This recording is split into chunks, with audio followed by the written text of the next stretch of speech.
नमस्कार प्रिय विद्यार्थियों, आप सभी का स्वागत है आज की हिंदी साहित्य श्रृंखला के अंतर्गत आचार्य रामचंद्र शुक्ल सीरीज भाग 11 में।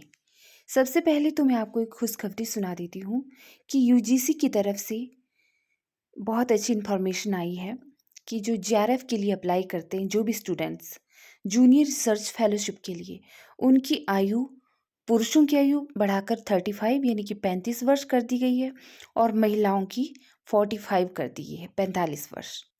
और वर्ष 2023 के लिए आपको पता ही होगा कि एनटीए यूजीसी नेट ने एग्जामिनेशन की डेट भी निकाल दी है, नेट के लिए और जेआरएफ के लिए। आप ऑनलाइन एग्जामिनेशन फॉर्म फिल कर सकते हैं 29 दिसंबर से लेकर 17 जनवरी तक। 17 जनवरी इसकी लास्ट डेट है और इस तरह 21 फरवरी से लेकर 10 मार्च 2023 के बीच में सभी विषयों के एग्ज़ाम बारी बारी से होंगे।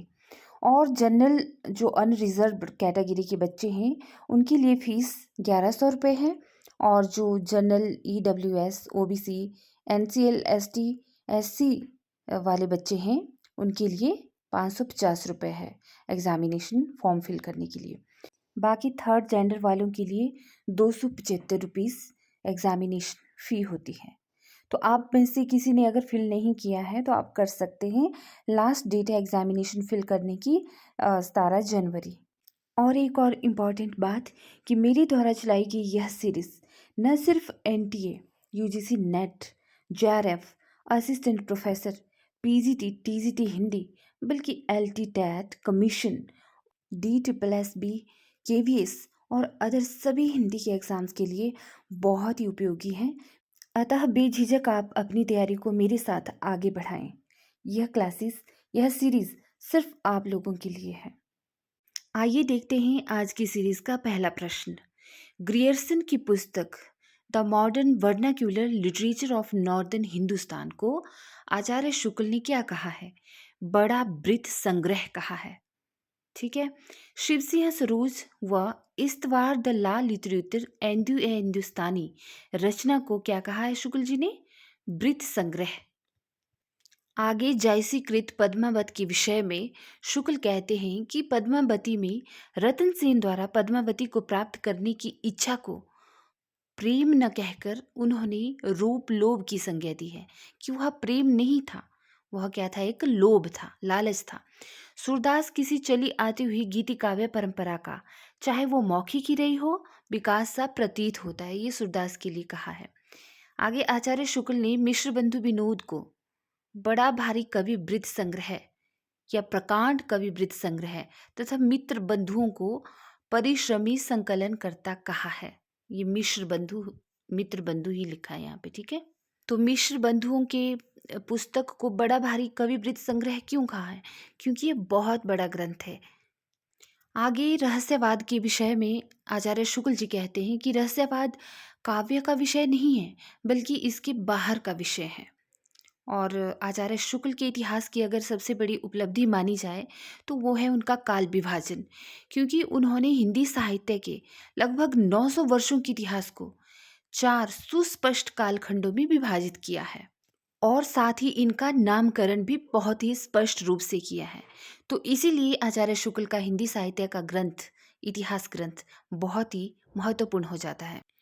आचार्य शुक्ल के अनुसार राम कथा के भीतर कई स्थल मर्मस्पर्शी हैं, जिसमें सबसे मर्मस्पर्शी राम वन गमन प्रसंग है। ये यहाँ पे राम कथा के विषय में कहा है। और जयसी के विषय में कहते हैं कि वैसे तो जयसी सूफी कवि हैं, लेकिन फिर भी आचार्य शुक्ल ने उनको भक्तों की कोटि में परिगणित किया है। और देखिए केशव दास जी को तो शुक्ल ने दयाविहीन कवि तक कह दिया है। ठीक है। तो दयाविहीन कवि किसे कहा है शुक्ल ने? केशव दास को। और रीति काल के अंतर्गत जो रीति मुक्त कवि हुए उनको उन्होंने कौन सी जगह में स्थान दिया है? फुटकल कवियों में स्थान दिया है। याद रखना इसको। शुक्ल ने पहली बार रस विवेचन को क्या कहा? मनोवैज्ञानिक आधार दिया। रस मीमांसा में रस के शास्त्रीय विवेचन की मौलिक व्याख्या प्रस्तुत की। ये रस मीमांसा आचार्य शुक्ल का ग्रंथ है। ठीक है। तो उसमें उन्होंने पहली बार रस विवेचन को यानी कि रसों का विवरण जो किया बड़ी बारीकी ढंग से, किस आधार पर किया? मनोवैज्ञानिक आधार पर किया। और आगे कहते हैं शुक्ल जी कि लोक हृदय में हृदय की लीन होने की दशा को ही रस दशा नाम दिया है। आचार्य शुक्ल के अनुसार रीतिकाल को श्रृंगार काल भी कह सकते हैं। कविता क्या है? अपने निबंध कविता क्या है में शुक्ल ने कहा है कि काव्य में लोक मंगल की साधनावस्था, साधारणीकरण और व्यक्ति वैचित्यवाद आदि निबंध सैद्धांतिक आलोचना के अंतर्गत आते हैं। और अपने इसी निबंध कविता क्या है के अंतर्गत शुक्ल कहते हैं कि जिस प्रकार आत्मा की मुक्त अवस्था ज्ञान दशा कहलाती है, उसी प्रकार हृदय की मुक्त अवस्था रस दशा कहलाती है। हृदय की इसी मुक्ति की साधना के लिए मनुष्य की वाणी जो शब्द विधान करती है, उसे कविता कहते हैं। और जैसे कि पद्मावत को हिंदी का श्रेष्ठ प्रबंध काव्य माना है आचार्य शुक्ल ने। आचार्य ने भक्ति आंदोलन को परिचित मनोवृत्ति का परिणाम और मुस्लिम राज्य की प्रतिष्ठा की प्रतिक्रिया माना है। अर्थात उनके अनुसार भक्ति आंदोलन का उदय जनता की पराजित मनोवृत्ति का परिणाम है, या मुस्लिम राज्यों की प्रतिष्ठा बढ़ रही थी, इसीलिए भक्ति काल का उदय होता है। घनानंद रीतिकाल का प्रसिद्ध रीति मुक्त कवि, इनके विषय में आचार्य शुक्ल कहते हैं कि भाषा के लक्षक एवं व्यंजक बल की सीमा कहाँ तक है, अगर इसकी किसी को पूरी परख है तो वो घनानंद थे।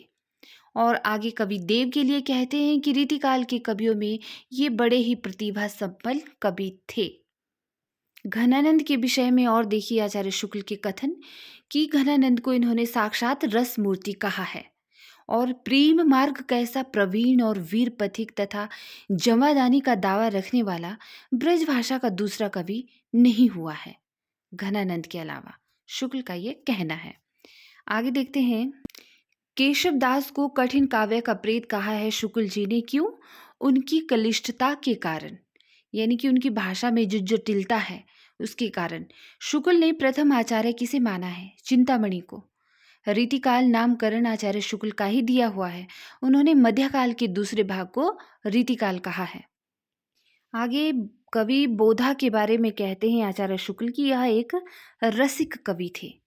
और एक ही प्रश्न को दूसरी तरीके से कैसे पूछा जाता है, देखिए, हिंदी रीति ग्रंथों की अखंड परंपरा और रीतिकाल का आरंभ आचार्य शुक्ल ने किससे माना है? चिंतामणि से। ठीक है, पहले भी ये प्रश्न आ चुका है। आगे सूरदास जी के लिए आचार्य शुक्ल कहते हैं कि वात्सल्य के क्षेत्र में जितना अधिक उद्दटन सूर ने अपनी बंद आंखों से किया, इतना किसी और कवि ने नहीं। इन क्षेत्रों का तो वे कोना कोना तक झांक आए हैं। ये बहुत इंपॉर्टेंट प्रश्न है। कवि भूषण के विषय में आचार्य शुक्ल कहते हैं कि भूषण हिंदू जनजाति का प्रतिनिधि कवि है। क्यों? छत्रसाल और शिवाजी की वीरतापूर्ण रचनाओं के कारण, क्योंकि छत्रसाल और शिवाजी जो थे हिंदू राजा थे। आगे देखिए, रीतिकाल के कवि गवाल के लिए शुक्ल जी का क्या कहना है कि रीतिकाल की सनक इनमें इतनी अधिक थी कि इन्हें यमुना लहरी नामक देवस्तुति में भी नवरस और षट ऋतु सुझाई पड़ी। और षट ऋतुओं का वर्णन इन्होंने इतने विस्तृत ढंग से किया है, पर वहीं श्रृंगारी उद्दीपन के ढंग का। आगे छायावाद के विषय में शुक्ल का कहना है कि छायावाद का चलन द्विवेदी काल की रूखी इतिवृत्तात्मकता की प्रतिक्रिया के रूप में हुआ था।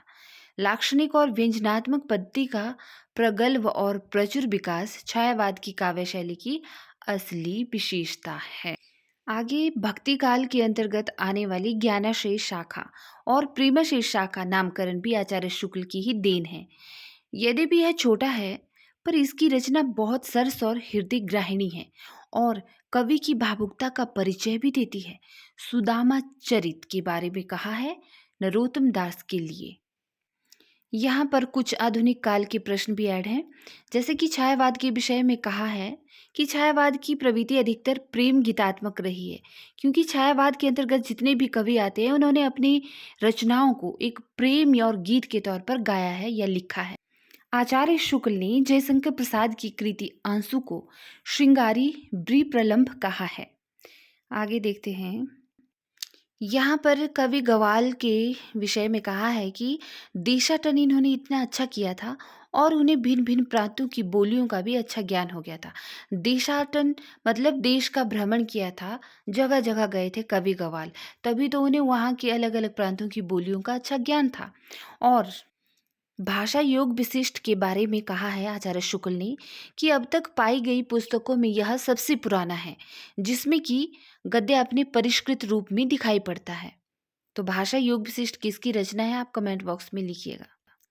कवि बिहारी के लिए आचार्य शुक्ल कहते हैं कि कविता उनकी श्रृंगारी है, पर प्रेम की उच्च भूमि पर नहीं पहुंचती, नीचे रह जाती है। और मंडन के लिए लिखते हैं कि भाषा इनकी बड़ी स्वाभाविक, चलती और व्यंजनापूर्ण होती थी। महाराजा जसवंत सिंह द्वारा रचित भाषा भूषण के विषय में आचार्य शुक्ल कहते हैं कि इस ग्रंथ को उन्होंने वास्तव में आचार्य के रूप में लिखा है, कवि के रूप में नहीं। और बिहारी सतसई के विषय में कहते हैं कि इसका एक एक दोहा हिंदी साहित्य में एक एक रत्न माना जाता है। इसमें तो रस के ऐसे छींटे पड़ते हैं जिनसे हृदय कलिका थोड़ी देर के लिए खिल उठती है। यदि प्रबंध काव्य एक विस्तृत वंशली है तो मुक्तक एक चुना हुआ गुलदस्ता है। वाह, बहुत ही सुंदर ढंग से लिखा है आचार्य शुक्ल ने बिहारी सतसई के लिए। आगे देखते हैं। तुलसीदास को हिंदी का सर्वश्रेष्ठ कवि सिद्ध किया है आचार्य शुक्ल ने, और सूरदास जी को जीवनो उत्सव का कवि कहा है तथा इनके द्वारा रचित भ्रमर गीत को ध्वनि काव्य की संज्ञा दी है। शुक्ल रास पंचाध्यायी रचना पर नंददास को जड़िया कवि की उपाधि प्रदान करते हैं। प्रश्न देखते हैं। आचार्य शुक्ल और राम कुमार वर्मा ने विद्यापति को क्या कहा है? शुद्ध श्रृंगारी कवि कहा है इन दोनों ने। और घनानंद को लाक्षणिक मूर्तिमता और प्रयोग विचित्रता का कवि तथा साक्षात रस मूर्ति का कवि कहा है। देखिए, लाक्षणिक मूर्तिमता और प्रयोग विचित्रता या साक्षात रस मूर्ति का कवि कौन है?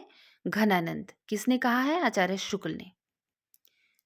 पाश्चात्य विद्वान क्रोचे की अभिव्यंजनावाद एवं कुंतक के वक्रोक्तिवाद का तुलनात्मक विवेचन करके अभिव्यंजनावाद को भारतीय वक्रोक्तिवाद का विलायती उत्थान कहा है। और शुक्ल ने कबीर की भाषा को सदुगड़ी भाषा कहा है। प्रश्न रिपीटेड है यहाँ पे। साधना के क्षेत्र में जो ब्रह्मा है वही साहित्य के क्षेत्र में क्या है? रहस्यवाद। और सूफी कवियों की जो प्रेम पद्धति है उसमें सबसे महत्वपूर्ण किस पद्धति को माना है आचार्य शुक्ल ने? प्रेम की पीर को। ठीक है। और तुलसी को हिंदी का सर्वश्रेष्ठ कवि माना है। बोधा के विषय में कहते हैं कि ये रसोन्मत्त कवि थी। और मैथिलीशरण गुप्त को इन्होंने कैसा कवि कहा है? सामंजस्यवादी कवि कहा है। आगे सूरदास के विषय में कहते हैं कि सूरदास किसी चली आती हुई गीति काव्य परंपरा का, चाहे वह मौखिक ही क्यों न रही हो, पूर्ण विकास सा प्रतीत होता है। सूरदास की भक्ति का मेरुदंड पुष्टि मार्ग ही है, और सूर वात्सल्य और वात्सल्य सूर है। बहुत अच्छी पंक्ति है, बहुत ही अच्छी। आगे देखिए जी। हिंदी में लक्षण ग्रंथों की परिपाटी पर रचना करने वाले जो सैकड़ों कवि हुए हैं ना, वह आचार्य की कोटि में नहीं आते हैं, बल्कि कवि ही हैं, कवि की कोटि में ही आते हैं। और भाषा के लक्ष्य एवं व्यंजक बल की सीमा कहाँ तक है, इसकी पूरी परख यदि किसी कवि को थी तो वह घनानंद को थी। चिंतामणि त्रिपाठी के लिए आचार्य शुक्ल ने कहा कि इनकी भाषा ललित और सानुप्रास होती थी, और भाषा चलती होने पर भी अनुप्रास युक्त होती है, यह बेनी के लिए कहा है। ठीक है, इन दोनों में कंफ्यूज नहीं होना आपने। कवि भूषण के विषय में आचार्य शुक्ल कहते हैं कि जिसकी रचना को जनता का हृदय स्वीकार करेगा, उस कवि की कीर्ति तब तक बराबर बनी रहेगी जब तक स्वीकृति बनी रहेगी। वाह! शिवाजी और छत्रसाल की वीरता के वर्णनों को कोई कवियों की झूठी खुशामद नहीं कह सकता। जी हाँ, भूषण के लिए। भूषण के विषय में ही आचार्य शुक्ल लिखते हैं कि उनके प्रति भक्ति और सम्मान की प्रतिष्ठा हिंदू जनता के हृदय में उस समय भी थी और आगे भी बराबर बनी रही या बढ़ती गई। भूषण के वीर रस के उद्गार सारी जनता की हृदय की संपत्ति हुए हैं, ऐसा आचार्य शुक्ल का कहना है भूषण के लिए। आगे देखते हैं। आगे है। आचार्य शुक्ल के अनुसार सिद्धों की उदित रचनाओं की भाषा मिश्रित अपभ्रंश या पुरानी हिंदी की काव्य भाषा है। और हिंदी समीक्षा और आचार्य शुक्ल, इस ग्रंथ के लेखक हैं नामवर सिंह। आचार्य शुक्ल को हिंदी आलोचना का युग पुरुष कहा जाता है। ध्यान देने योग्य बात है। और कविता का उद्देश्य हृदय को लोक समाने की भावभूमि पर पहुंचा देना है, ऐसा आचार्य शुक्ल ने कहा है। कविता क्या है अपने निबंध में? प्रत्यय, बोध, अनुभूति और वेग युक्त प्रवृत्ति, इन तीनों के गूढ़ संश्लेषण का नाम भाव है। सूरदास को शुक्ल ने प्रेम का, जिसके अंतर्गत पालन एवं रंजन आते हैं, कवि माना है। और तुलसीदास को करुणा का कवि माना है, जिसके अंतर्गत लोक रक्षा का भाव आता है। ध्यान देने योग्य बात है, तुलसीदास शुक्ल जी के आदर्श कवि हैं। तुलसी को ही केंद्र बिंदु में रखकर शुक्ल ने अपनी आलोचना के मानदंड निश्चित किए हैं। बिहारी के बारे में कहा है कि इनके दोहे क्या हैं? रस के छोटे छोटे छींटे हैं। शुक्ल ने भूषण की भाषा की आलोचना की है। और मैथिलीशरण गुप्त को इन्होंने सामंजस्यवादी कवि कहा है, तथा श्रीधर पाठक को इन्होंने स्वच्छंदतावाद का प्रवर्तक माना है। तो ये थे आज की प्रश्नोत्तरी भाग 11। तो इस तरह से सुनने के साथ साथ आप नोट्स भी बनाते रहिए, कॉपी पेंसिल लेके इसको अपनी नोटबुक में उतारते रहिए, जिससे कि आपको आसानी से याद हो सके। तो आप सभी का देखने के लिए शुक्रिया, और इसी तरह से आगे भी बने रहिएगा साथ में। नमस्कार।